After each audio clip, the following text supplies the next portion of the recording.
नाज़रीन, PPM ने सरदार मोहम्मद बख्श खान महर चयो आहे त करप्शन जो राग अलापींदड़ वफ़ाक़ी सरकार पाण करप्शन जी दुबण में फासी पई आहे, जितां खेनि फ़रिश्ता ई कढी सघनि था। अहिड़ो इज़हार मोहम्मद बख्श खान महर खानगढ़ में पंहिंजी रिहाइशगाह ते घोटकी ज़िले जे सीनियर सहाफ़ी एहसान कलवर, मुश्ताक लगारी, माजिद संगड़ ऐं ॿियनि सहाफ़ियुनि सां थियल मुलाक़ात में ॻाल्हाईंदे कयो। हुन चयो आहे त खंडु, अटो, पेट्रोल कहिड़ी शइ आहे जेका वफ़ाक़ी सरकार महांगी नाहे कई। मुल्क में महांगाई जा ज़िम्मेवार बि पाण थी बदिराए ऐं खेनि छुड़वाग बि पाण थी छॾे। सरदार मोहम्मद बख्श खान महर जो वधीक चवणु हो त कोरोना मामले में सैयद मुराद अली शाह वज़ीर आज़म खे क्लीन बोर्ड करे पूरे मुल्क में कामयाबी हासिल कई आहे। PPM जो वधीक चवणु हो त घोटकी ज़िले में कराची ऐं हैदराबाद खां पोइ वधि में वधि कोरोना टेस्टिंग थी, जेका संदन पंहिंजे ई अवाम सां कमिटमेंट जो चिटो सबूत आहे।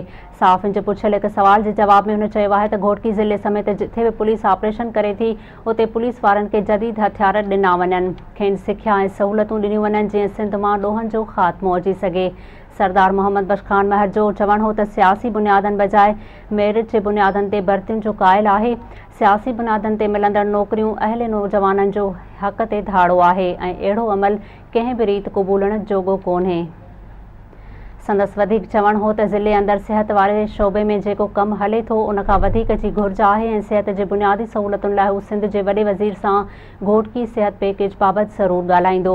संदसि चवणु हो त घोटकी ज़िले अंदरि सनहतुनि मां ज़िले जे अवाम खे रॉयल्टी न मिलणु सरासर ज़्यादती आहे ऐं हू कोरोना सबबि सनअती इदारनि आॾो धारणा न हणी सघियो आहे, पर हू ज़िले जे अवाम जे हक़ लाइ तमामु जल्द धारणा ॾींदो।